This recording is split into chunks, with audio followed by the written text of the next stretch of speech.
Hello and welcome to this exploring workshop as we return to the fabulousness that is Thomas of Woodstock. It has other names because we don't really know what it's actually called, but we're calling it Thomas of Woodstock because it's a good name and Woodstock's a fabulous character and this is a fabulous play. I'm just going to keep saying how fabulous this play is until it sinks in that someone out there with a lot more money than us go out and do it, because, you know, it's a really amazing play and we love it. Today we are looking at two scenes, hopefully, if we have time. We're looking at two scenes in the first sort of third of the play. Partly in preparation for our second look read through over the rest of the week. We're going to be doing Woodstock in three chunks at pace with energy and enthusiasm and a little bit of preparation, of which we are doing some today. So we're looking at Act 1, Scene 3, otherwise known as the worst best man speech ever. And Act 2, Scene 2, if we get to that far, which is sort of a reverse coup. Spoilers if you haven't seen or read the rest of the play. Tough. We're workshopping these scenes. You need to know what's going on. More on that in a moment. Helping to workshop the scene today in the room we have these wonderful readers, and today reading Richard II himself, the king, the young king is. Hi, my name's Nicole. I'm an actor from New Jersey. And reading the titular character, Thomas of Woodstock, is... Aliki, Chapple. I'm an actor from a lot of places, currently based in the north of England. And the relationship, Thomas of Woodstock is the uncle of Richard II, one of many uncles. Other uncles are available, including Lancaster, read by... Hello, I'm Helen Good. I'm a historian and I'm in Hull. And also another uncle, York, read by... I am Alan Scott. I'm neither an actor nor an academic, and I'm based in Suffolk. And Richard II, in a moment, is going to be getting married and crowned and things to Queen Anne. Queen Anne being read by... Liza Graham, actor, singer, and Renaissance text coach, two actors in London. And then we have extended members of Richard's entourage. We have Greene, and Greene is read by... Hello, I'm Francis Cox, a British actor living in Amsterdam. And then also we have, who else do we have? We have Bagot. Reading Bagot today is... Hello, I'm Sarah Blake. I'm an actor, writer and director living in Germany. And we also have, yes, reading a Scroop today is... Hi, I'm Eric and I will be unscrupulous today. Unscrupulous. It's good. It's humor. Reading Cheney, who's more on the Thomas of Woodstock side of the fence. Hello, Lois Potter. I'm a retired academic living in London. And reading Arundel is... Hello, I'm Emma Kemp. I'm an actor and I live in London. And reading Surrey. I have no idea where Surrey stands in the general politics of the thing. I forget. Anyway, Surrey is... Hi, my name is Lynn. I'm a college writing teacher. I live in the Northwest United States.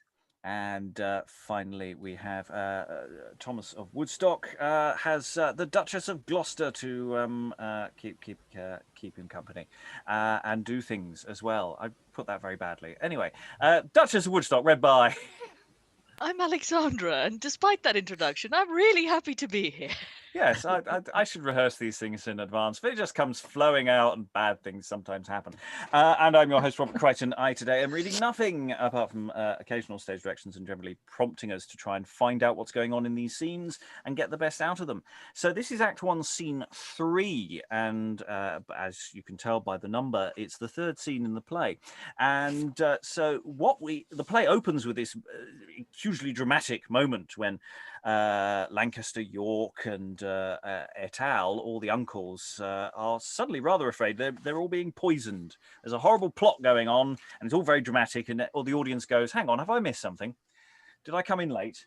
And Woodstock comes in and sort of calms everyone down a bit, though with some caveats about the general political situation, because the uncles have by and large been keeping Richard II, the king, a little bit suppressed. He's a young lad. He's only just getting a little bit older, coming into his majority.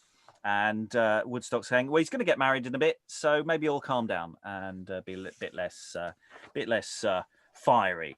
And that's what sort of goes off in Act 1, Scene 1. And then Act 1, Scene 2, we nip over to the various followers of Richard II, Greene, Bagot, a villainous figure, Tressilian, who won't be an issue too much for this session, all of whom want a little bit of power that Richard represents and who are relatively unscrupulous, but elements of them, sometimes they actually are interested in Richard's best needs and things. So all sorts of interesting relationships going on. The two sides all meet, as it were, in Act 1, Scene 3, which is where we're joining us here, as Richard and Anne are crowned in this scene of great pomp, a lot of characters all on stage at the same time. It's the first time we actually meet Richard. It's the first time we're meeting his wife, Queen Anne. But most of the rest of the characters on stage we have already met in the previous two scenes. So we've got a sense of who they are and what's going on. So this is our first shot of Richard. And Richard always seems to enter with the trumpet. There's always some music plays when Richard enters, which we're sadly not going to be able to do.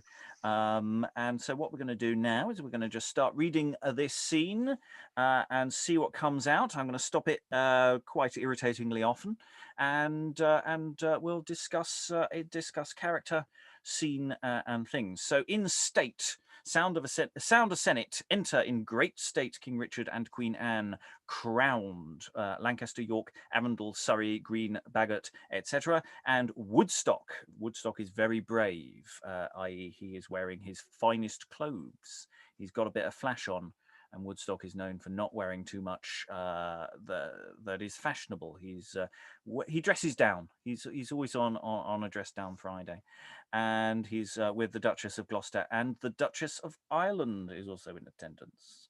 So let's do some dialogue. Bagot and Greene, next to the fair Queen Anne, take your high places by King Richard's side, and give fair welcome to our queen and bride.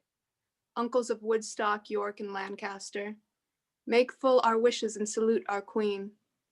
Give all your welcomes to fair Anne Abeam. I hope, sweet prince, her grace mistakes us not to make our hearts the worser part of us.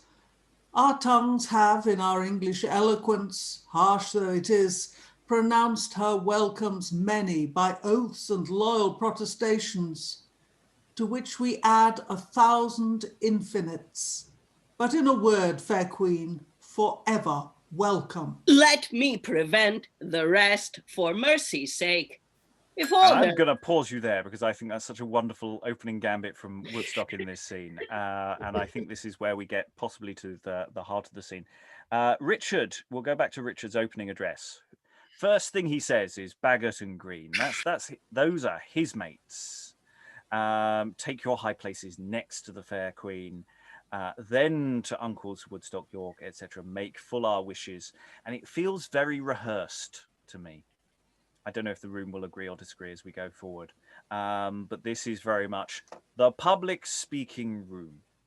And it feels like Lancaster has a prepared speech, Richard has a prepared speech, and then Woodstock starts speaking. Lancaster hasn't actually finished. I think it's that thing of that's more a ... after welcome. And Woodstock jumped straight in really nicely there. But I'm going to ask us to just do that opening once again, but a bit bolder and a bit more public speaking-y, because you're making a point, Richard, that these are your people and you want them next to your queen. And there may be other relationship issues going on with Bagot, Greene and the Queen, which we might discuss at a future time. Let's just do that again, then we'll go into Woodstock's speech. Other thoughts will come to in a moment. Bagot and Greene, next to the fair Queen Anne, take your high places by King Richard's side, and give fair welcome to our queen and bride. Uncles of Woodstock, York, and Lancaster, make full our wishes and salute our queen. Give all your welcomes to fair Anna Beam. I hope, sweet prince, her grace mistakes us not to make our hearts the worser part of us. Our tongues have in our English eloquence, harsh though it is, pronounced her welcomes many, by oaths and loyal protestations, to which we add 1,000 infinites. But in a word, fair queen, forever welcome. Let me prevent the rest, for mercy's sake. If all their welcomes be as long as thine, this health will not go round by this week by mass. Sweet queen and cousin, now I'll call you so, in plain and honest phrase, welcome to England. Think they speak all in me, and you have seen all England cry with joy, God bless the Queen. And so afore my God, I know they wish it. Only I fear my duty not misconstrued. Nay, King Richard, afore God, I'll speak the truth. Sweet Queen, you've found a young and wanton choice, a wild head, yet a kingly gentleman, a youth unsettled, yet he's princely bred, descended from the royalest bloods in Europe. Yet he's a harebrain, a very wag, in faith. But you must bear, madam, lass, he's but a blossom. But his maturity I hope you'll find true English bred, a king loving and kind.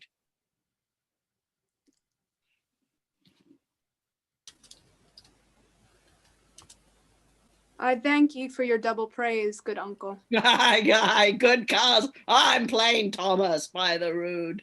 I'll speak the truth. My sovereign lord, and you, true English peers, your all-accomplished honours have so tied my senses by a magical restraint in the sweet spells of this your fair demeanours that I am bound and charmed from what I was. My native country I no more remember, but as a tale told in mine infancy, the greatest part forgot, and that which is appears to England's fair Elysium like brambles to the cedars, a course to fine, or like the wild grape to the fruitful vine. And having left the earth where I was bred, an English maid, let me be Englished. They best shall please me, shall me English call. My heart, great king, to you, my love to all. I'll just pause there. Yeah, it's really interesting with Woodstock speech. Is actually, I think, one of the important things about Woodstock speech is everybody else's reactions. I mean, is Richard trying to get a word in edgeways? Is Lancaster trying to get a word in edgeways? Is Lancaster recognizing the signs of where his verbosity is going? Thoughts from the room about reactions to what Woodstock's doing, and also just what is Woodstock doing?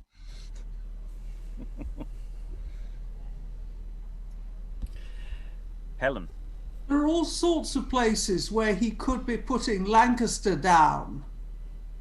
But the really big one is nay, nay, King Richard. So obviously at that point, the king started to say something. Mm.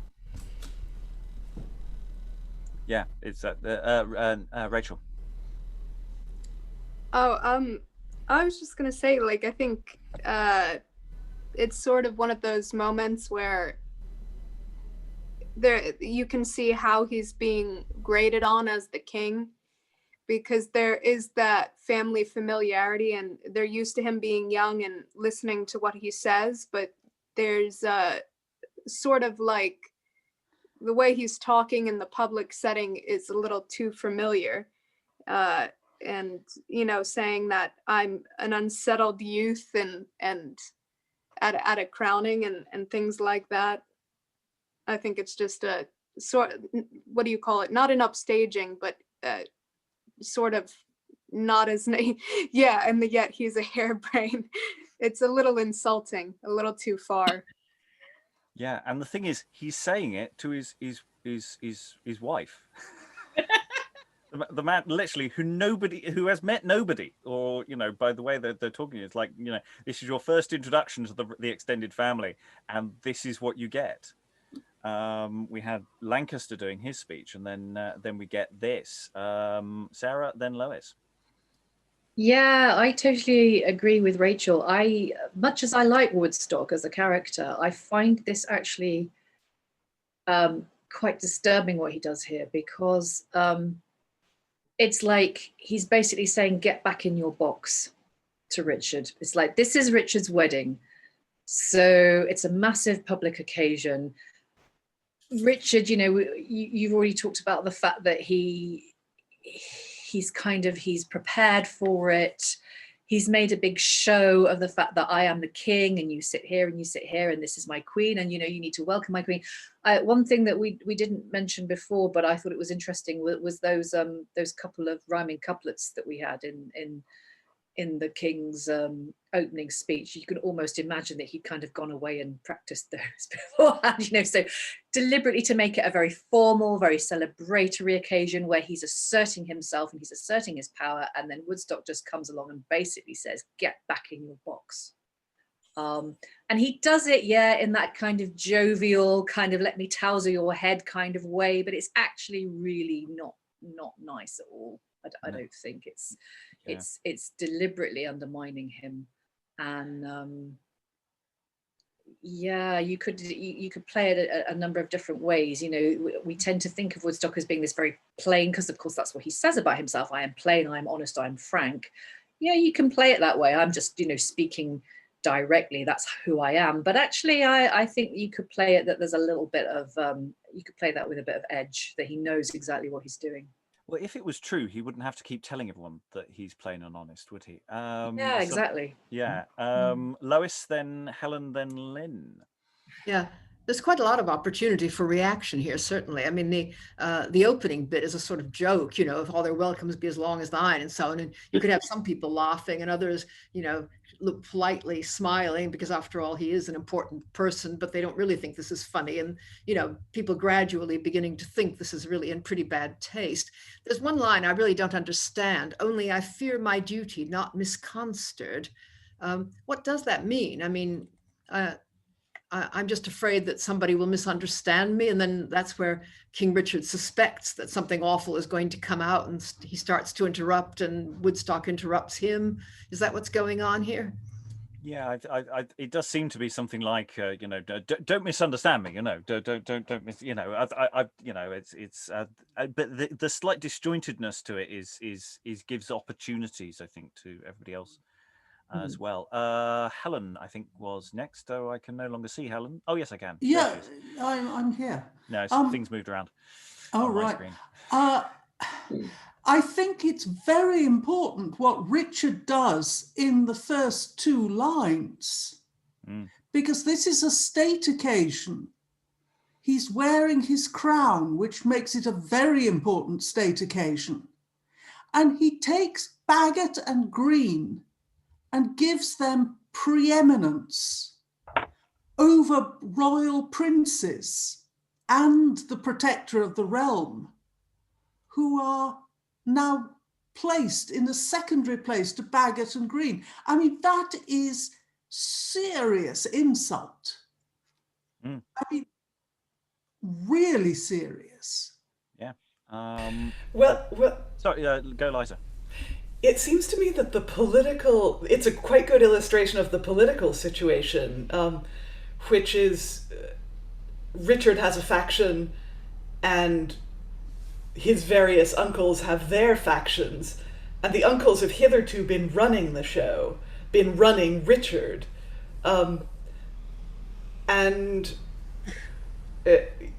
This is, I don't know how long before this scene Richard has come to his majority.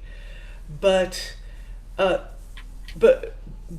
that Bagot and Greene and the Queen, as Robert said, this is Richard's statement that these are my people, and that in this new world they will be the ones that will thrive. Yes, thank you, Alexandra. He comes to his majority later, but here, as Helen rightly says, he's wearing his crown, speaking as king in his own right.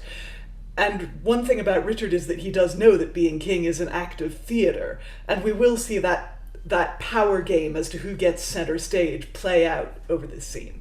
This whole play is a series of power games. It's fascinating. Lynn, then Alexandra, then Rachael. I actually don't have much original to say. One thing I noticed was something that Helen pointed out, that Bagot and Greene get to sit by the Queen, and they're not even titled. They're probably knighted, but they don't. But they're not. What is it? There's a mnemonic for the British peerage. Do men ever visit Boston?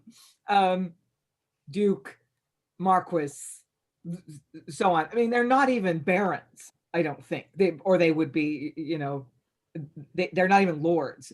So yeah, it is really a violation of protocol that they get to sit nearer the king than his own uncles. So that's something. And the other thing was, what we were talking about a moment ago, that is this whole plain Thomas thing, is that really his temperament? That's just how he is? Or is that all an act? Is that all affectation? And I don't know that the audience needs to know, but I think the actor and the production needs to know that is Thomas of Woodstock really just like that? He's really just an upfront kind of guy, doesn't play that game, or is the plain Thomas thing his game, and he's trying to get everyone else to play his game? It's a really good question. Has Thomas just sort of bedded himself in on his own affectations, or is he genuinely cognizant of it? It's an excellent question. Alexandra, then Rachael. Relating to what people have already mentioned, that Richard comes on and his first line is to instate his friends in higher places than his family. This isn't only his first line in the scene; it's his first appearance in the play. So what we get, I think, structurally is this beautiful thing of we establish who the king is in 6 lines of text, what he's about and what he wants right now to happen, which is give all your welcomes to Fair Anna Beam. We have Lancaster say a couple of words kind of supporting that, and then it's completely undercut by Woodstock. And I think that's really the fact that we are seeing this be the introduction to Richard, I think really establishes not just the relationships, but also the conflict for us. Because we've met Woodstock before. We've met the supporters, everyone on Richard's faction in the previous scene. He's the only one that we haven't met. So we only have opinions of him based on first seeing the uncles and then seeing his friends talk about him. And then the person that we now meet is very clearly delineated. Yes. Rachael, then Lois. This is kind of along the same lines, that if we look in just his first thing in the order in which he names people, 1, 2, and 3 are Bagot, Greene, and Anne, but then 4, 5, and 6 are Woodstock, York, and Lancaster. And does that affect how Lancaster's, speaking to Richard as opposed to Woodstock? Is Woodstock his most, the most powerful faction of his uncles, or is he the uncle that he holds in the highest esteem, so he's able to get away with saying more and being more informal to him, where Lancaster isn't? Or is there some sort of, or is Lancaster starting to see the tide turn and in him, and he sees that he's is he more aware of this changing position of power now that he's getting older? Yeah, there's something really interesting about Lancaster's speech is that it's slightly broken up, and there is that, let's put a slightly counter argument to what Woodstock's doing here. Maybe Lancaster's floundering with his speech, and maybe Woodstock thinks he's being helpful. I'm not saying that's absolute, but I'm just throwing that one in. I think Eric is waiting, but Lois first, then Eric.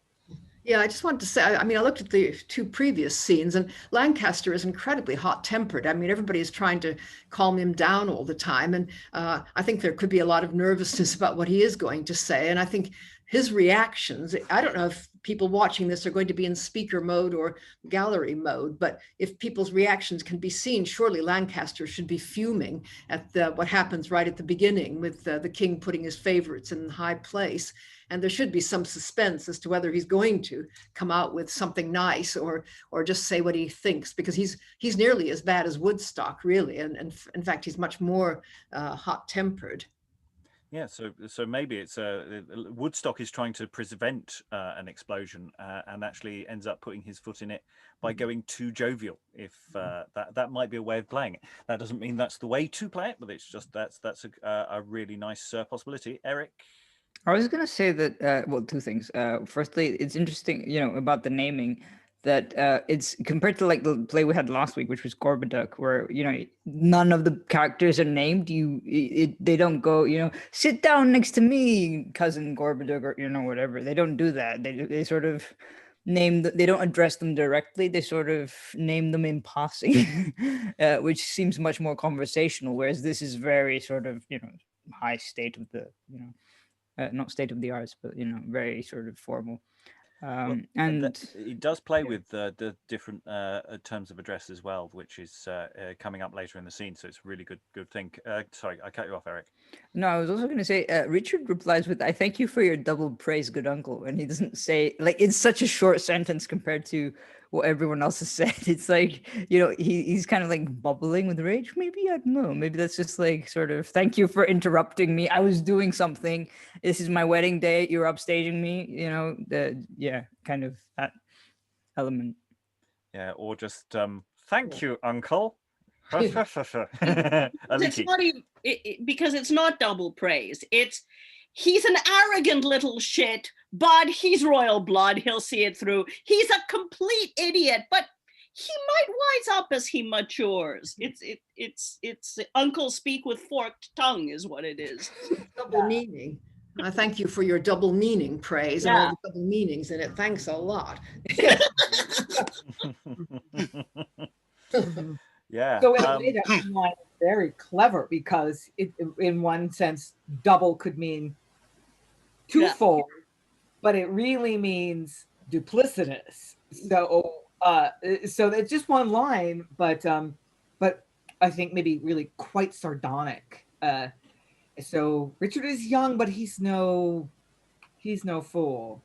And then we get Queen Anne, who's this imported into this scene, it has no idea what's going on really, or probably doesn't, and then makes this speech. And is she trying to just calm everything down? Detects enough that this room is not going well. Queen Anne's speech is really interesting as well. Aliki. Well, I think it's the formal speech that she had planned, and that Woodstock completely, undid. Yes, this is my home now. I care nothing for where I used to live. This is all, England, yay, yay. Which, I think she must have planned to say that all along. Yeah, so they're trying to return to the script. Yeah. So that's actually that's a really nice way to think about playing it, is that there are bits that are scripted, and then there are the bits that go wrong. So actually, let's just run with Queen Anne now, and we can work on the assumption that Richard's line off following this speech, and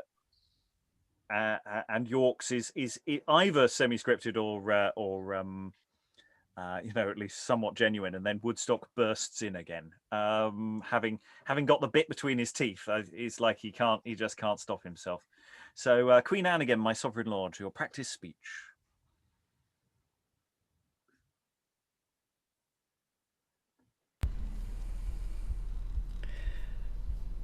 Sorry, just finding it. My sovereign lord, and you, true English peers, your all-accomplished honors have so tied my senses by a magical restraint in the sweet spells of this your fair demeanors, that I am bound and charmed from what I was.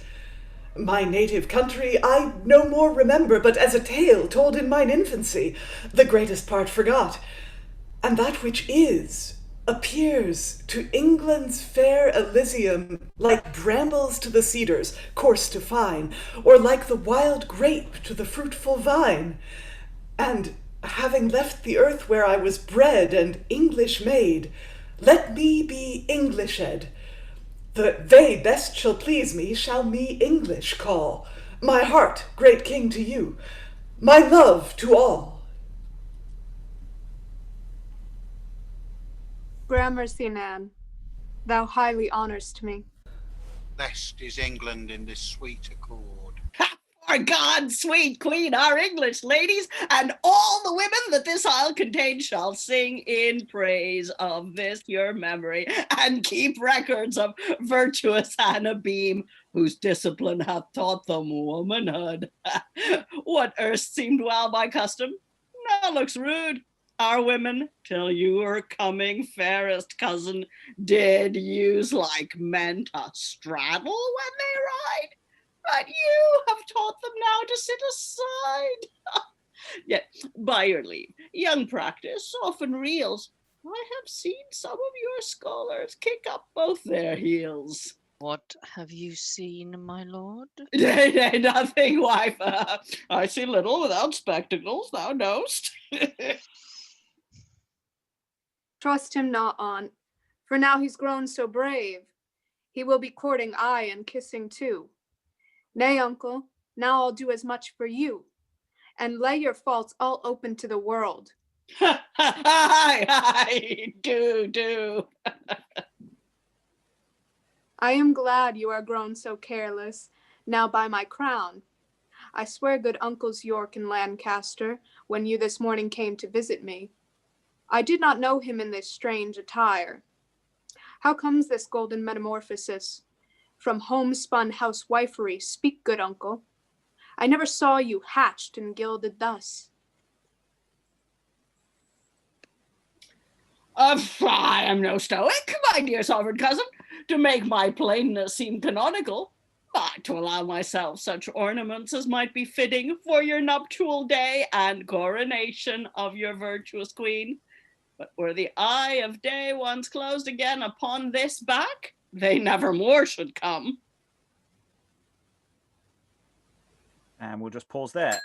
Yes, just there's the sense of the scene sort of moving in that direction of interesting. I think the Duchess of Gloucester has got possibly one of my favourite lines in the play. I mean, it's not necessarily for precisely what the line itself, just simply just the sentiment is so clearly there of just, what did you just say, dear? Would you like to think about that one again? And it gives, that progression of, again, it's just, don't talk to the Queen that way, Woodstock. Please don't do that. Please stop. And Richard now slightly turning the scene. It's really interesting. And it's like they're doing a comedy roast of each other, and Richard is now getting his roast in, and it's going to get a bit tit for tat. It just feels that this is where it gets dangerous. Sarah, I think maybe it could start even a bit earlier, because Anne has that speech, which I just think is a brilliant speech, and I agree with Aliki in that she's probably prepared it, but then the way she then uses it to kind of calm everybody down. She's like, you could play her as an absolutely superb diplomat, I think, because she settles everything down. And then Richard's next line is, "Gramercy, Nan, thou highly honest me," which you can just take as a kind of acknowledgement. Thank you very much for your lovely speech. Or you could do it as, "Gramercy, Nan, thou highly honest me." And it just suddenly occurred to me, if he's still if it's still rankling with him, and he uses this line, which is basically just a formal acknowledgement and thank you, but if he uses it to kind of jab Woodstock, then it's like she has this lovely calming speech that settles everyone down, and then it's like, boom, he immediately, at the minute he gets to speak again, he kicks it all off again, and then And then Woodstock comes in with that speech. And I love the fact that he's talking, he's ostensibly talking about Anne, but again, it's all about discipline and, you know, and sort of the correct way to ride and kicking up your heels. And this, I mean, you could absolutely play that as they are just like more digs at Richard, even though ostensibly he's talking about the Queen. So I think it might actually, I think it might turn and the stakes might start to rise, you know, even earlier. And so then by the time Richard does start to kind of have a go at his uncle, it's almost like that's the culmination of something rather than the beginning of something, if that makes sense. Lots of hands. Lois, then Rachael, then Alan. Yeah, to call her Nan seems to me already moving away from the formal language. I mean, this isn't just "thank you, my queen" or something. I mean, and historically, I believe Richard was madly in love with her and devastated when she died. So that this could, in fact, given that he's being very informal at the beginning as well, he could perfectly well throw his arms around her at this point and, you know, again break the formality completely. It's not clear actually how long she's been in England. I mean, if she's been there long enough for people to copy her and riding side saddle instead of a straddle, as Woodstock says, then this can't be, you know, she hasn't just got off the boat, presumably. Rachael, Alan, then Aliki. I was looking at Anne's again, and your all accomplished honors have so tied my senses by a magical restraint. Just the words tied and restraint, like she could be coming from a very innocent place, but she could also be saying that she has things she wants to say, but because of their position and because of the occasion, she won't say them and she'll keep to the script. And also I think what sends Richard off on his uncle is that he starts to say a lot of crude things about women, and he's bringing this in front of a queen. You know, these you know, I think like his speech again can be twofold in that you know, him saying he's a plain and honest fellow, he uses that sort of forked tongue to be a little crude, and I think that's you know, she's a very well-raised woman and she's a queen, and that's very insulting to do that to a court woman, but on top of that, my wife. Alan. Yeah, I'm just wondering actually whether we were suggesting that Anne's speech could have been pre-scripted, whether actually one way of doing things could actually be to have her with reading from a scroll. And the temptation would be, because she is coming from abroad, to actually do a cod foreign accent. I can think of resonances in other plays I'm not allowed to mention. Aliki. Muted at the moment, so...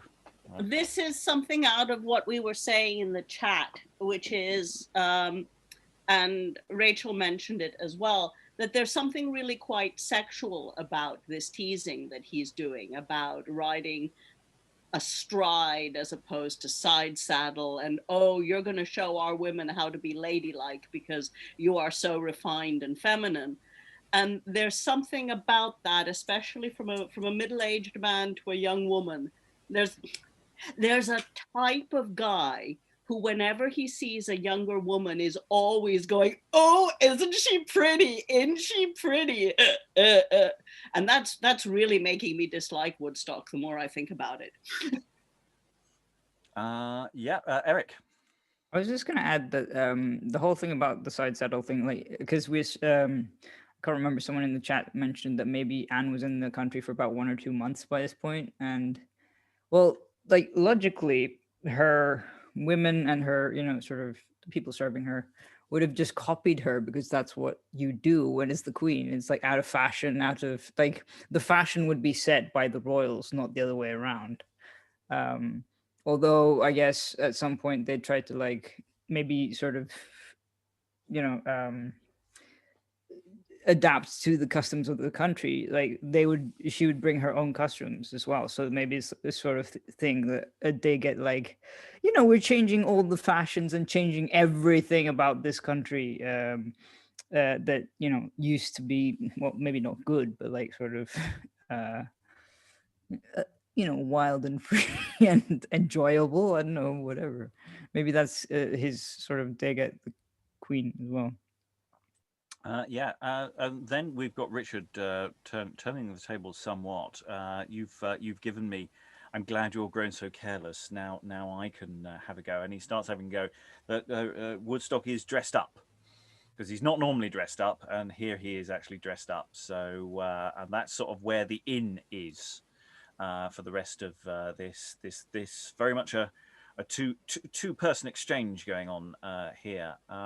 Lynn. Yeah, speaking of Woodstock's clothes, I wonder how brave, in the sense of fine or splendid, how brave is he?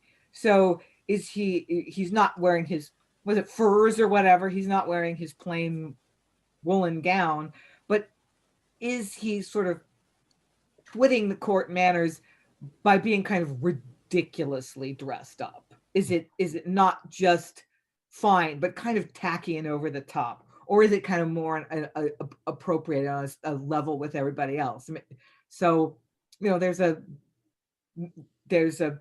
choice there. Is he is he dressed appropriately, or is he actually kind of overdoing it even?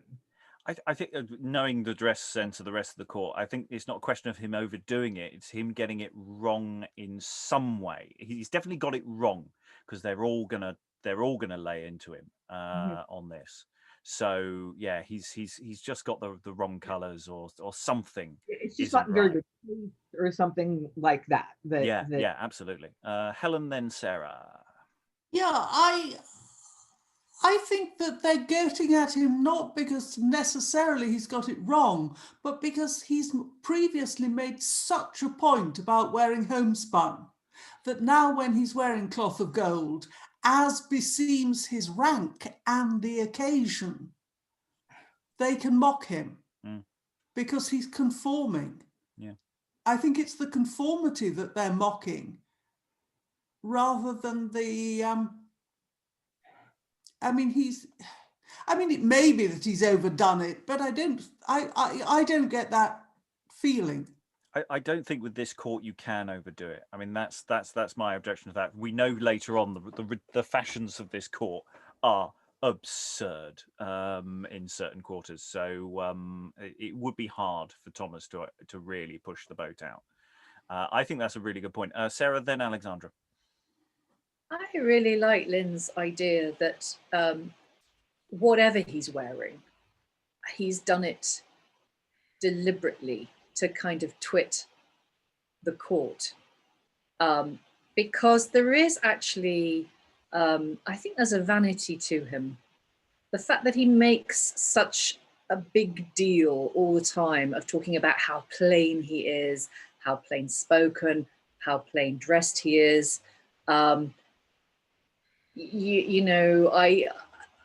That is a form of vanity in itself. There's the vanity of like, Richard and his court have a vanity, which is a kind of very obvious vanity, where they like to dress up and parade around. But actually, when you are constantly harping on about, oh, I'm plain spoken, I'm plain dressed, oh, I never make a show of anything, I do this, I do that, I don't do this, I don't do that. You are constantly saying I. You are constantly drawing attention to yourself. You are constantly, in a covert way, telling everybody how great you are. And by comparison, there's a sort of unspoken comparison, you are constantly saying that everyone else is not as good as you are, because everyone else cares about all this stuff. They care too much about this finery, whereas I am the superior one because I don't care about that at all, because it's not important. Well, why isn't it important? Because he said so. I'm really... It's funny, this is the great thing about second looks. I'm beginning to see Woodstock in a completely different way now to the way I thought about him when we first read this. And it's going to be really interesting to see, because I can't quite remember all the ins and outs of what happens. It's going to be interesting to see if I can hold that through the text, or whether the text will actually, swipe that all away from me as we continue on. But yeah, there is a kind of vanity to him, or you could certainly play it that way if you wanted to, in which case this speech by Richard becomes almost more interesting, because it's not just talking about the fact that he's wearing finery, it's a comment on who he is as a person and Woodstock's own vanity. Yeah, and I think that it's the testament to this play is that actually it gives the actor options in terms of where you slightly pitch this, because he could go all the way down plain, genuine, plain spoken, he's absolutely stand-up guy, but you look at his politics and what he's been doing with Richard, especially when we find out later on he's been lying to Richard about how old he is. There's deliberate manipulation going on there, and he may think it's paternalistic, and that's fine. That's okay, because it's for the greater good, but that doesn't make it actually okay.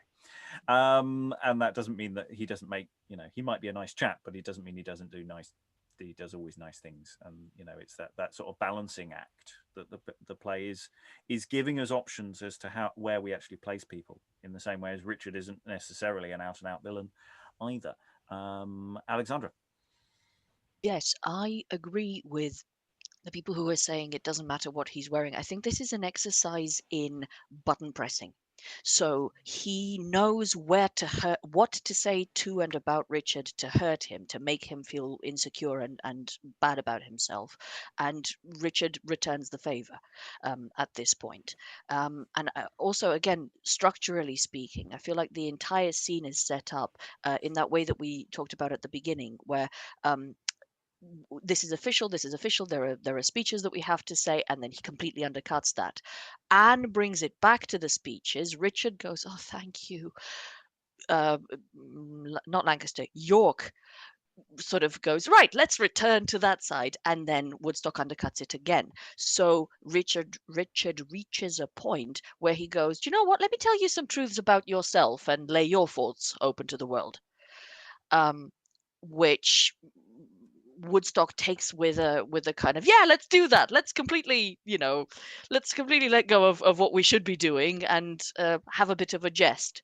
But what he's receiving and also what he's been giving are those kind of, it reads to me, those sort of jibes that, because they contain a grain of truth, or because they contain a kernel of knowing that this is the thing that will hurt you, they might not be horrendous insults, but they are the things that strike hardest at Richard and the other nobles and the structure of the entire situation and so on.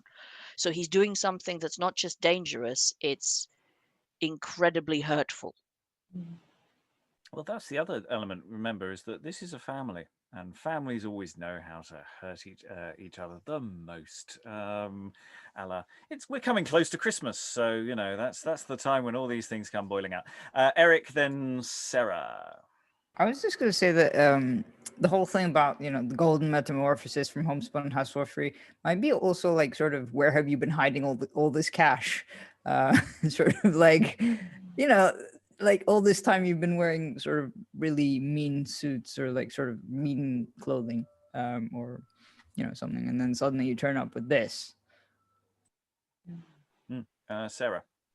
Yeah, I love the fact that Alexandra used the phrase button pressing. I thought that was so apt, and also the thing that struck me while I was listening to her was the fact that it's also quite a nice little picture, this, of two different people who are at different levels of being of button press experience, I would say, because Woodstock knows exactly what to do to get at Richard, and he kind of covers it in this bonhomie of like, oh, I'm a plain speaking man, I'm your uncle, I'm just telling a few home truths, it's all fine, people are still going to like me. Whereas Richard can only do it by saying out loud, oh, well, actually, now I'm going to tell you a few home truths, seeing as you've started off on this path, I'm going to have a go at you.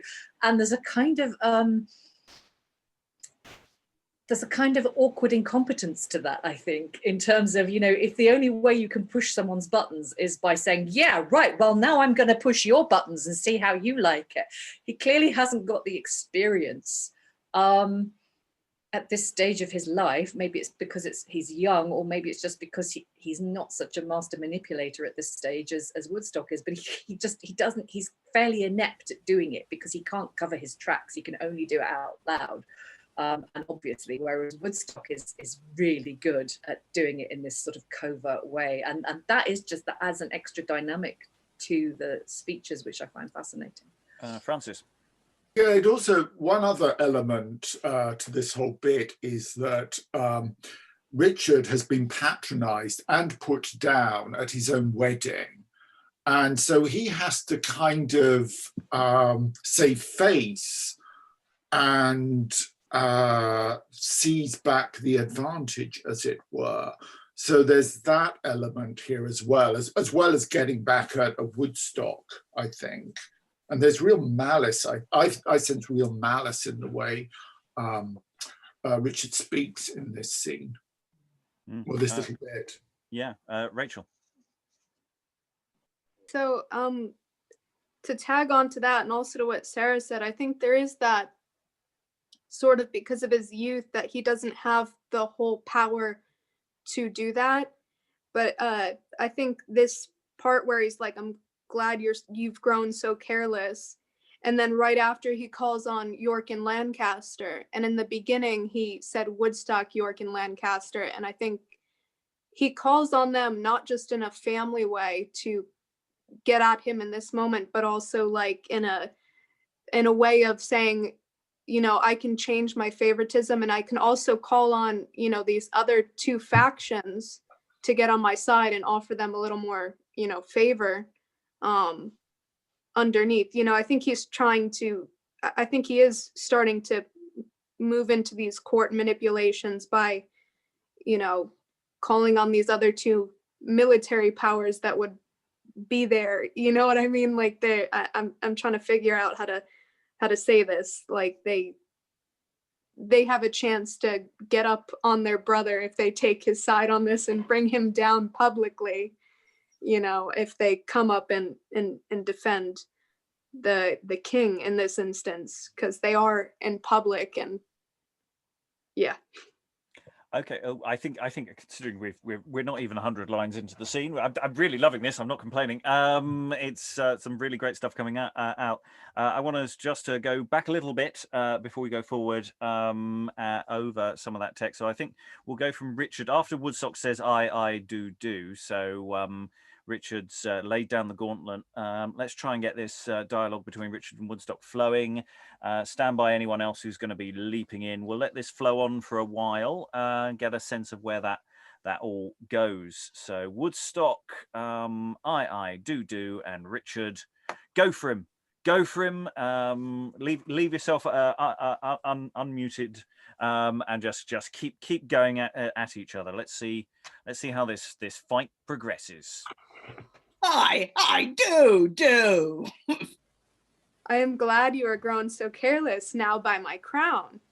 I swear, good uncles York and Lancaster, when he this morning came to visit me, I did not know him in this strange attire.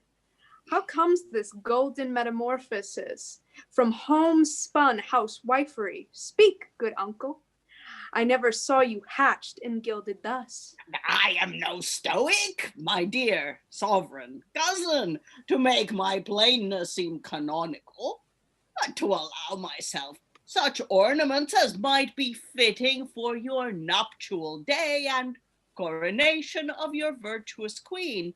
But were the eye of day once closed again, upon this back they never more should come. You have much graced the day, the noble. Uncle, I did observe what I have wondered at, as we today rode on to Westminster. Methought your horse that wont to tread the ground, and pace as if he kicked it scornfully, mount and curvet like strong Bucephalus. Today he trod as slow and melancholy, as if his legs had failed to bear his load. And can you blame the beast? For my God, he was not wont to bear such loads. Indeed, 100 oaks upon these shoulders hang to make me brave upon your wedding day. And more than that, to make my horse more tire, 10 acres of good land are stitched up in here. You know, good cuz, this was not wont to be. In your t'other hose, uncle. No, nor his frieze coat neither. I mock on my t'other hose, say ye, that there's honest plain dealing in my t'other hose. Should this fashion last, I must raise new rents, undo my poor tenants, turn away my servants, and guard myself with lace, nay, sell more land and lordship too by the rood. Hear me, King Richard, if thus I jet in pride, I still shall lose. But I'll build castles in my t'other hose. The king but jests, my lord, and you grow angry. T'other hose, did some here wear that fashion they would not tax and pill the commons so? But he forewarned us and will break out himself. It don't matter. We'll back him, though it grows to blows. Scoff ye my plainness, I will talk no riddles. Plain Thomas will speak plainly. There's Bagot there, and Greene. And what of them, my lord? Upstarts, come down. You have no places there. Here is better men to grace King Richard's chair, if it pleased him, grace them so. Uncle, forbear. These cuts, the columns that should prop thy house, they tax the poor, and I am scandaled for it, that by my fault those late oppressions rise to set the commons in a mutiny, that London even itself was sacked by them. And who did all these rank commotions point at? Even at these two, Bagot and Greene, with false Tressilian, whom your grace we here hath made chief justice. Well, be it so.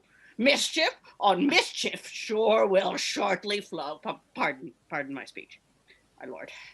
Since we're all so brave to grace Queen Anne, this day we'll spend in sport. In my t'other hose I'll tickle them for it. Come, ye dote, my lord. Dote, sir? Know ye to whom you speak? No more, good uncles. Come, sweet Greene, ha done. I'll ring them all for this by England's crown. Why is our Lord Protector so outrageous? Because thy subjects have such outrage shown them by these, thy flatterers. Let the sun dry up what the unwholesome fog hath choked the ground with. Here's Arundel, thy ocean's admiral, hath brought thee home a rich and wealthy prize, taken 70 sail of ships and 6 great carracks, all richly laden. Let those goods be sold to satisfy these borrowed sums of coin. Their pride hath forced them from the needy commons to salve which inconvenience, I beseech your grace, you would vouchsafe to let me have the sale and distribution of those goods. Our word, good uncle, is already past, which cannot with our honor be recalled. Those wealthy prizes already are bestowed on these our friends. On them, my lord? Yes, yes, and we'll just pause there at that sudden exclamation by everybody in the room of just going, on them? There are one or two moments in the play where it's all where you've got to be careful on how you do it. But it is a very effective moment, I think. It's really interesting. Queen Anne still trying to stop when Woodstock gets genuinely angry and just going, he was just joking. He's not though. No, he's not. It all just comes tumbling out, and we've picked up on what we were talking about earlier with York and Lancaster going, he said don't get angry. He's got angry. There was a game plan before they came in here. This in the first scene, there was a game plan laid out for how they were going to deal with the king. And who's the one who suggested it? Woodstock. Who's the one who broke it? It's Woodstock. I mean, he's wise enough in the sense of, he knew what he shouldn't do. He just wasn't very good at impulse control of not doing it. I mean, we did say when we first read this, is Woodstock drunk? Yeah. It's a bit of a get out, Yeah. but if it is a wedding, it does give you a thing to play with. Emma, then Aliki, then Lynn. Just a quick one in response. I think he doesn't necessarily have to be drunk. I think that politics is his fuel, and he's brought politics into a party, and as soon as he starts on that, you can't get him off, and it just builds and builds. It's going to get nasty. Aliki. For me, it all made sense as soon as he mentioned Greene and what's his face. It's like, that's what's it. He's been fuming about that since they were seated at the king's right hand, and it just had to come out. Yes, they've been. Again, we've come to the point we all stated earlier. Helen and others, they're sat in the wrong place. Yeah. And as we all know, in a wedding, getting the seating plan wrong is a disaster. Sorry, I can't resist. Lynn, then Helen. Yeah, I'm remembering something that Sarah said just moments ago about Woodstock being better at the button pushing than Richard, but he might be better in that sort of that one particular skill, but it's beginning to look like he's not actually a very good politician. And I think the rest of the play is gonna bear him out, because he chooses this moment to confront the king about political policy, which is really quite inappropriate. And later we find out he's been lying to the king about when the king actually reaches his legal majority, which is kind of it's a pretty ham-fisted move, really. And of course, eventually he overplays his hand to the point where Richard just has him assassinated. So spoilers, people. Spoilers. Sorry. Yeah. So, yeah, he's such an interesting character because he's so good at some things, and he does seem to sincerely care about ordinary people and about good governance. But the way he goes about it, is he sort of a victim of the system? The fact that we have these protocols and they kind of make they make integrity hard. It's very complicated. Isn't it fab? Helen, then Sarah. My view is that Woodstock is, in fact, practically totally in the right about practically everything. I mean, I see Woodstock as a first-rate manager of the kingdom who has no confidence at all in Richard, and for the sake of the kingdom, he's keeping him in the dark about the fact that he's actually come of age. The problem with Woodstock is that he's totally useless as a preceptor of youth. He can't do the handover. He can't support Richard's efforts at becoming a king. He just bats him down whenever he sees him, and it's no way to create an early modern monarch, as evidence has frequently showed us. Edward I had the same problem. Sarah, then Rachael. Well, you see, I would say that the reason he's no good at handing it over and making Richard into a good king is because he doesn't want to relinquish control. And I'm really warming to my theme now. I'm seeing so much in this that I didn't see the first time. I mean, what I was saying earlier about, he's that vanity that he has, I'm so superior and everybody else is not as good as I am. The very fact that he goes off on this kind of virtue signaling thing of like, oh yes, how many fields has this outfit cost? If I wore this all the time, everybody would be really poor. Yes, he's got a point. He's absolutely got a point. And he's sort of virtue signaling there that he actually cares about poor people. Very good. But actually, is this not just yet another stick to beat Richard with? I kind of feel it is.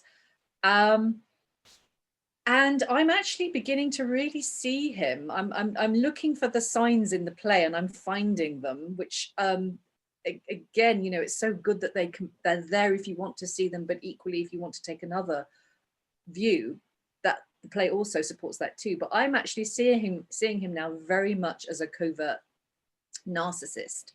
And I put a comment in the chat that he's very good at dishing it out, but not so good at taking it. And Alexandra came back with, one gets developed as protection against the other. And she's absolutely right, because that's exactly what covert narcissists do. They take the thing that they're most insecure about and they turn it around and project it onto everybody else. And it's a control thing, but it's done in a kind of, it's not done in an obvious way. It's done in a sort of manipulative, under the radar way.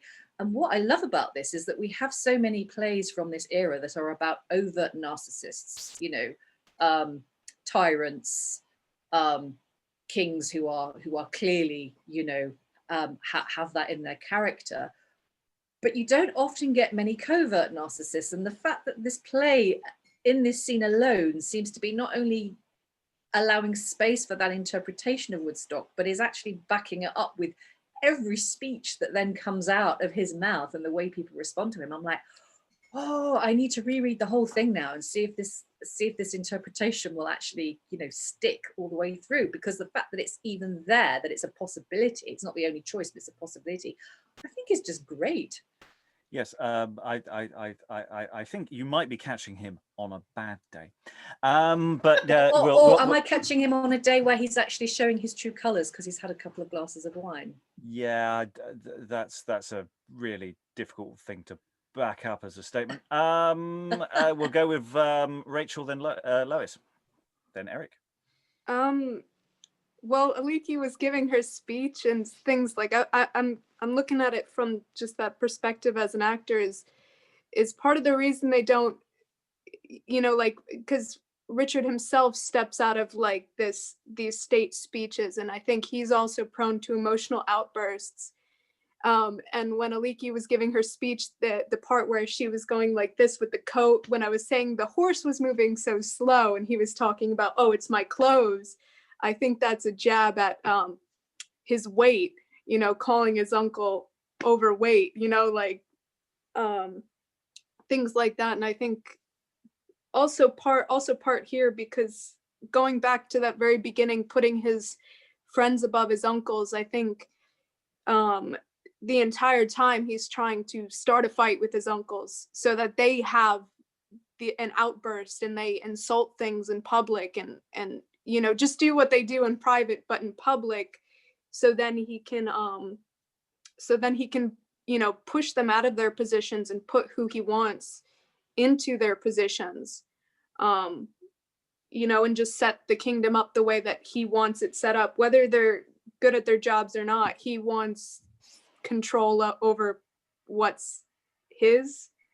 And I just think also like the part, like back to just that I couldn't stop, like I was trying to get in the character with Aliki and the, you know, very much, I think there's a very cheeky side to him, you know, the, what do you call it? A prankster.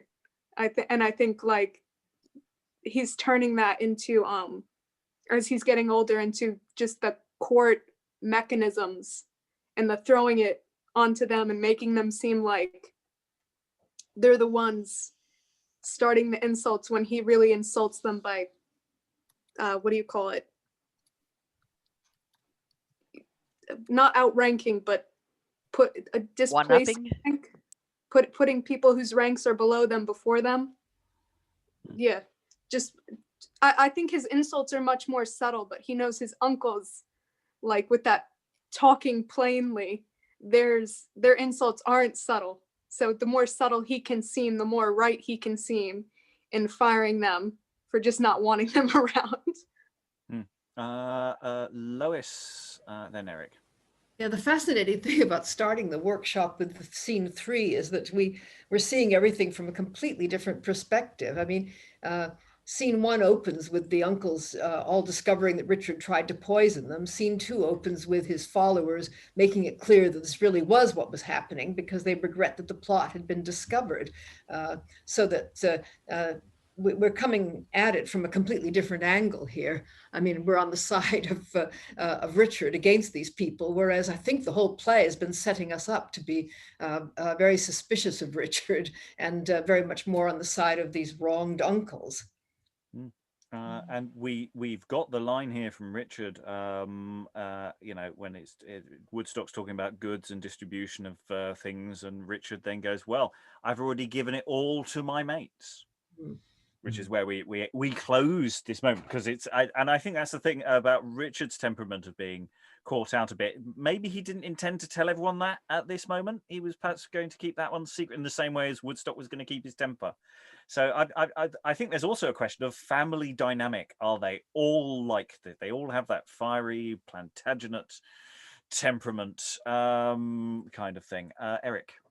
I was just going to say that it kind of fits with like what he's doing to Richard. It kind of fits with what he's doing to Queen Anne. Basically, like you've changed all the customs. What are we going to do? You've married this queen that's sort of making them ride side saddle. You've moved your friends to positions of higher rank, and it's disrespectful and so on and so forth. So like he's kind of trying to look offended, but. It's kind of I don't know what part of it is offending him. It's just the displacement or not. Yes, okay. Let's carry on. I think so. Richard, we'll go back just a couple of lines on Richard. Our word good uncle is already passed, so we can get all the lords to react on them, my lord, once again, which I think is a very important moment in the pivots. There are lots of pivots in this scene, and this is another one, because this is going to just go, say what now? Says everybody in the room, because it might be a total surprise to others, and the insults are going to get more general, as it were. So Richard, make their day. Make their day. Our word, good uncle, is already past, which cannot with our honor be recalled. Those wealthy prizes already are bestowed on these our friends. On them, my lord? Yes, who storms at it? Cankers eat the fruit that planting and good husbandry hath nourished. Cankers? Aye, cankers, caterpillars. Worse than consuming fires that eat up all their furies falls upon. Once more be still. Who's that dares encounter with our will? We did bestow them, hear me, kind uncles. We shall ere long be past protectorship. Then will we rule ourself, and even till then, we let ye know those gifts are given to them. We did it, Woodstock. Ye have done ill, then. Ha! Dare ye say so? Dare I? Ah, for my God, I'll speak, King Richard. Were I assured this day my head should off. I'm just going to briefly pause there. We won't pause for very long, but I just can't. Not only is Woodstock's just told the king he's done ill. That's not something you say directly at a king in public in this way. That's a big thing. So that's again for the room reactions, and then afore God I'll speak, as if anyone could stop Woodstock from speaking. I just wanted to note that briefly. So big reactions, people. Woodstock, can you say he's done ill then? Ye have done ill then. Dare say ye so? Dare I? Ah, for my God, I'll speak, King Richard, were I assured this day my head should off. I tell ye, sir, my allegiance stands excused in justice of the cause. Ye have done ill. The sun of mercy never shine on me, but I speak truth. When warlike Arundel, beset at sea, fought for those wealthy prizes, he did with fame advance the English cross, still crying, courage in King Richard's name! For thee he won them, and do thou enjoy them. He'll fetch more honors home. But had he known that kites should have enjoyed the eagle's prize, the fraught had swum unto thine enemies. So, sir, will soothe your vexed spleen, good uncle, and mend what is amiss to those slight gifts. Not worth acceptance, thus much more we add. Young Henry Greene shall be Lord Chancellor. Bagot, Lord Keeper of our Privy Seal. Tressilian, learned in our kingdom's laws, shall be Chief Justice. By them and their directions, King Richard will uphold this government. Change no more words, my lord. Ye do deject your kingly majesty to speak to such whose homespun judgments, like their frosty beards, would blast the blooming hopes of all your kingdom. Were I as you, my lord? O gentle Greene, throw no more fuel on, but rather seek to mitigate this heat. Be patient, kingly Richard, quench this ire. Would I had tears of force to stint this fire. Beshrew the churls that make my queen so sad, but by my grandsire Edward's kingly bones, my princely father's tomb, King Richard swears, will make them weep these wronged and bloody tears. Come, fair Queen Anne Abeam, Bagot and Greene, keep by King Richard's side, but as for you, will shortly make your stiff obedience bow. And exit the king and queen and duchesses. Remember this, my lords, we keep the seal. Our strength you all shall know. And we are Chancellor. We love you well, think so. And exit all of that faction. Lots of really interesting stuff going on there. Shock horror from the room there again of, Greene Lord Chancellor, Bagot Lord Keeper of our Privy Seal. I mean, whoa. Bad things. Lynn. Maybe I'm a little too focused on microscopic linguistic features, but just before we ended, Bagot and Greene referring to themselves in the first person plural. Yeah. That's actually it's like calling someone you're supposed to be respectful to thou. I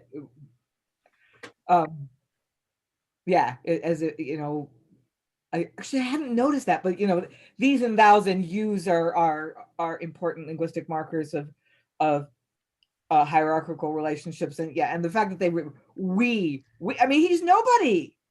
Bagot and Greene are nobodies, and they're referring themselves in the royal we. Yeah, but of course, Richard does refer to Greene as Sweet Greene, so they're definitely besties. And they will say goodbye in a very sad and tragic manner towards the end. Francis, then Helen. Yeah, I'm unfamiliar with the play, so I just sort of parachuted into this scene, and I'm just wondering, has Richard bestowed these gifts on these nobodies, as Lynn calls them? Has he done this out of pure youthful ignorance, or is it deliberate? Is there some ulterior motive? Is he deliberately trying to piss off his nobles by doing this? Well, there's a good question of, has he actually done it? Or is he just doing this on the fly, as it were? I'm saying it now. Because it's a sort of down payment. It's saying, I will do this when I have power. So, but he may already have literally passed over somehow, so there's a whole series of interesting questions that I'm not 100% certain on as to how much of this is bravado, how much of this is planned. I feel this scene is not planned by anybody. This scene just spirals out of control, but maybe not. Helen, then Aliki. I'm going back to Lynn's point, which I think is an important one. If you look at the last, I think it's the last Woodstock speech, the one about Arundel and the at sea fighting for the prizes. If you look in the last 4 lines of that speech, he goes from your grace and sir and ye and all the rest of it to thee. I mean, he's using a very dismissive or intimate, but here I think dismissive form. For thee he won them, and do thou enjoy them. And I think that is very much, he's completely lost it. He's speaking to him as if he was a small child or an inferior. And it does sound a bit like Woodstock's run out of steam, because he doesn't say anything after this. You know, I mean, possibly Richard floors him with the final coup d'etat, of Greene. The rest is Bagot, just too much. He has no more words. It's just jaw on the floor moment. Aliki, Sarah, Allen. Okay, so I can't quite find it, but I'm pretty sure that in one of Woodstock's rants, he said, and I hear you've appointed Tresillian Lord Chancellor already. And I remember saying something like that.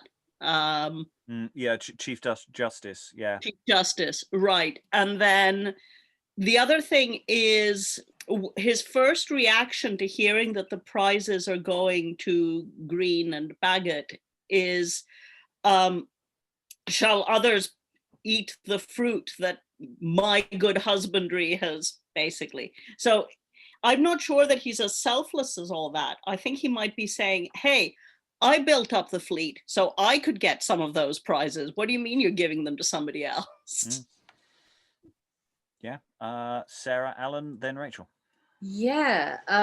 Just to come back to Francis's question, I mean, I really think you can, this is so well written, you can take it in so many different ways. You could, I think either way you suggested would work, depending on the director's interpretation of the play. But I can imagine a scenario where this is perhaps something that Richard has been idly daydreaming about, because if he'd been taught to be a good king by someone who was ready to relinquish control and trust him and nurture his good points and support him in a genuine way, then he wouldn't perhaps be so quick to rebel in such a massively important way. But you can imagine that if Woodstock has done this thing of, like, he's raised him by pressing his buttons, by keeping him in his box, by refusing to relinquish control, by not trusting him, by basically dismissing him and undermining him at every critical juncture, you can imagine that Richard's then developed some sort of daydream whereby he's thought, yeah, well, you know what, when I'm in charge, because he hasn't learned the right way to do it, he can only follow by example, he can only sort of mimic what he's been taught by Woodstock. Is like, when I'm in charge, I'll put my guys in power. That would show him. That'll be one in the eye for him, because I'll put Bushy, Bagot and Greene in there. And he's not really thinking about it from a sort of a statescraft point of view, because he hasn't been taught it. He's just thinking about it. He's giving back to Woodstock what he's received from Woodstock, and it's all about wresting control or maintaining control. So you can imagine that he sort of had this daydream in the back of his head, and then because of the way this scene plays out and the way everything kicks off, he then does just say it, and it's like, oh. So it's kind of been there festering, but it all comes out in this moment because of the way the whole thing is kicked off. And I think that might be quite a fun way of playing it. Alan, then Rachael. Yeah, just going back to that speech that Helen referenced about the prizes that Arundel got. The last line of that speech, the fraught had swum unto thine enemies. That's a word I'm not familiar with. Freightage. It's the same as freight. Right. Okay. So that makes more sense if it's freight. I was just looking at it thinking, what? Rachael, then Lynn. I think this is also part in that I think Richard doesn't have a very, I guess, professional face yet in court. Because part of the this is a very personal exchange, I feel, even though they're talking about state things between him and Woodstock. There's so much, I feel like there's so much opportunity here to put in, colors of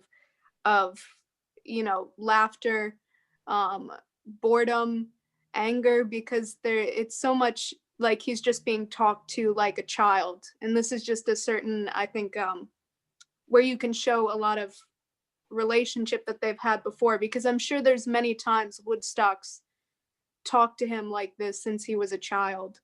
And I think also that's part of what's stopping him from maybe making, not just that he's been put into the box of what power he's been allowed, but I think he blocks out a lot of what Woodstock says. He's not very open to what his uncle really says in reality, because he hasn't been given whatever right he's had to his power and been able to take it maturely. So I think he's making he's going oh, they're my friends, because they're my friends, they'll be loyal and they'll make good choices on behalf of my kingdom.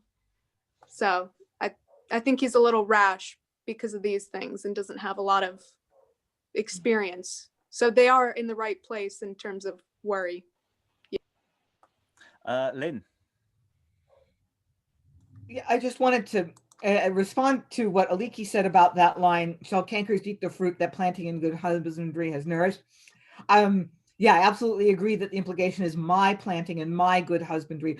I just think that Woodstock, he doesn't really want to enjoy the fruits himself, but he does want to be in charge of how they're distributed so that he can maintain his reputation for generosity and justice. Yeah. So it's not about the material wealth itself, but with the reputation that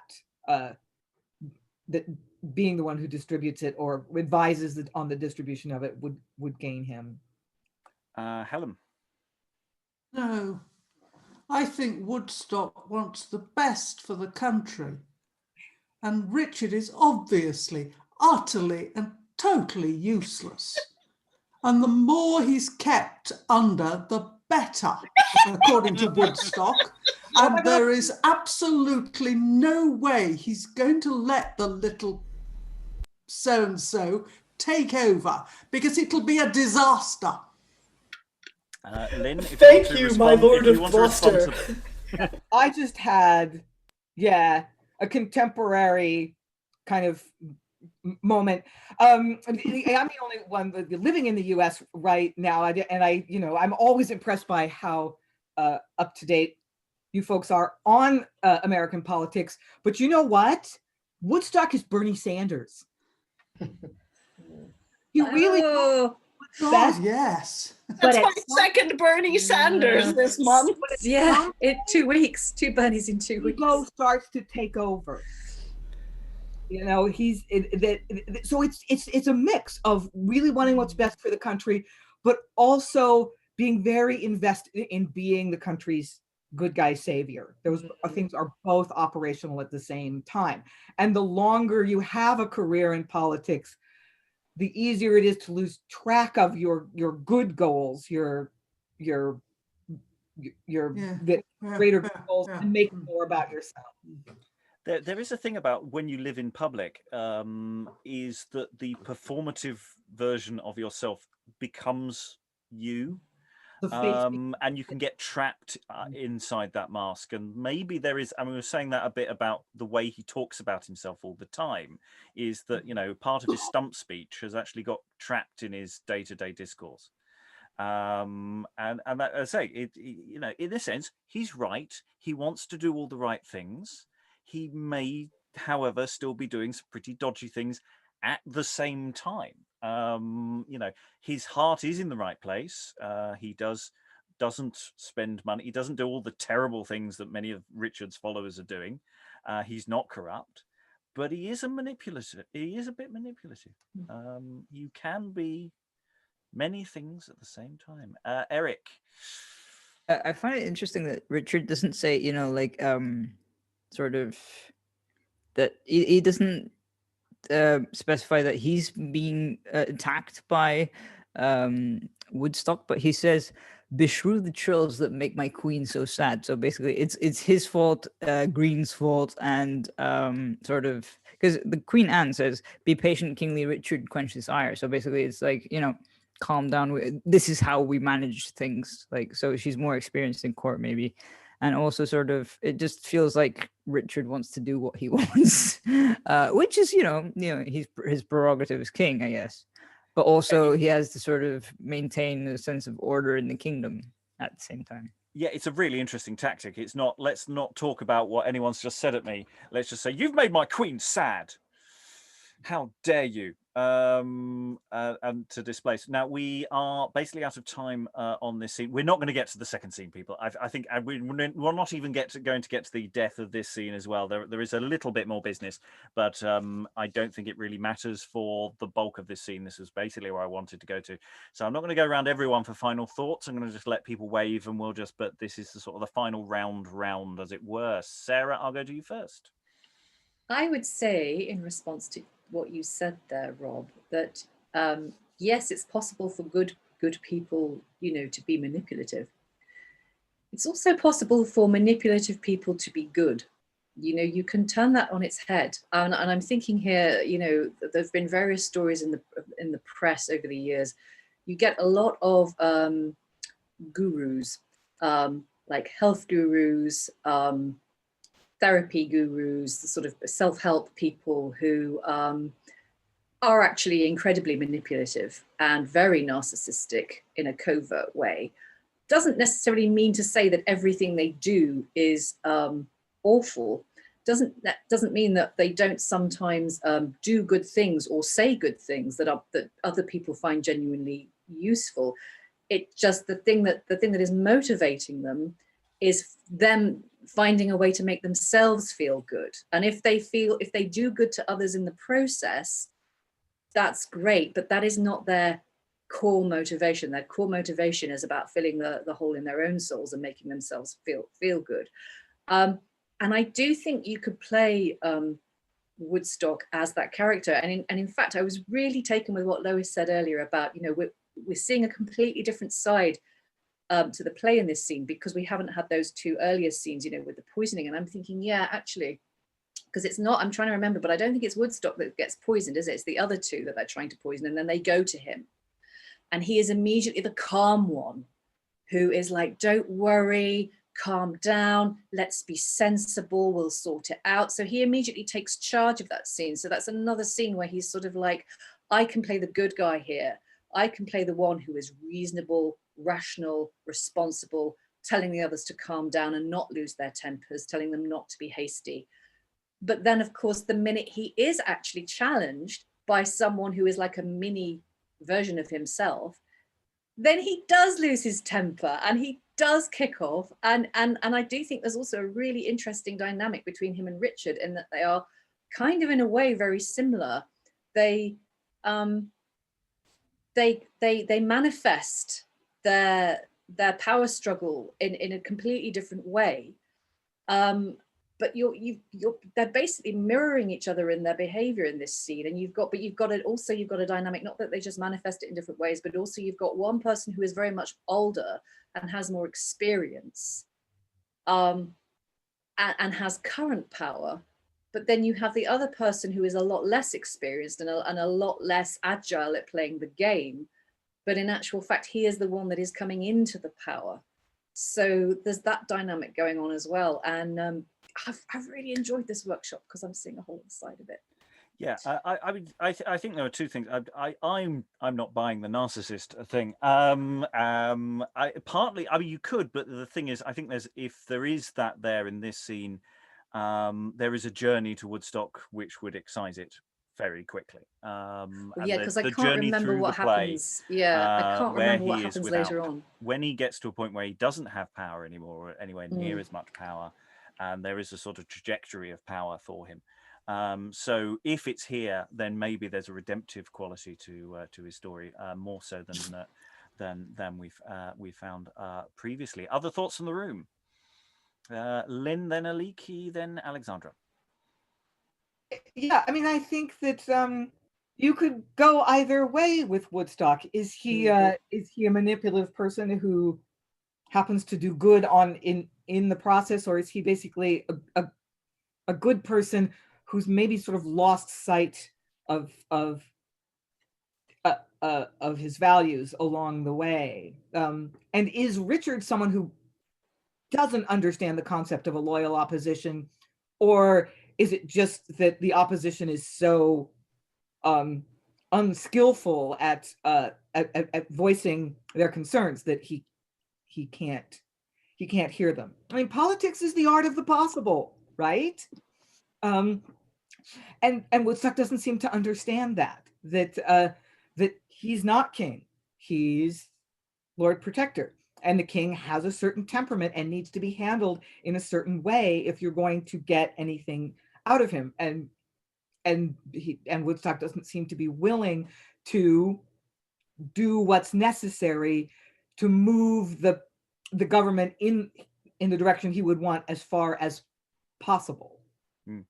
I mean, it's not so much he doesn't want to do it; it's just he doesn't do it. I mean, he's a classic "do what I say, not what I do" chap, isn't he? It all went horribly wrong. It all went horribly wrong.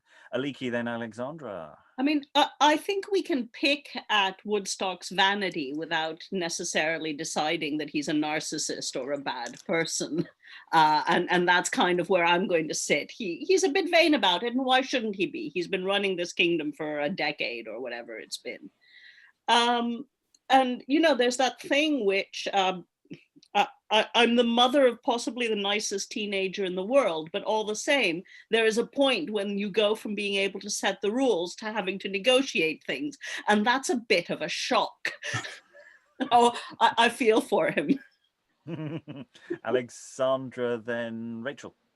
Yeah, I said it in the chat and I wanted to say it on record as well. So my favorite kind of conflict is where everybody's right, or the opposite parties are both right, but in different ways or about different things. And I think this is the setup that we've had to this scene, and the way that this scene goes can be done in a way that makes us as an audience really hurt for both parties and sort of see both points of views, because you know, Richard's gripes about how he's been treated are genuine and are appropriate.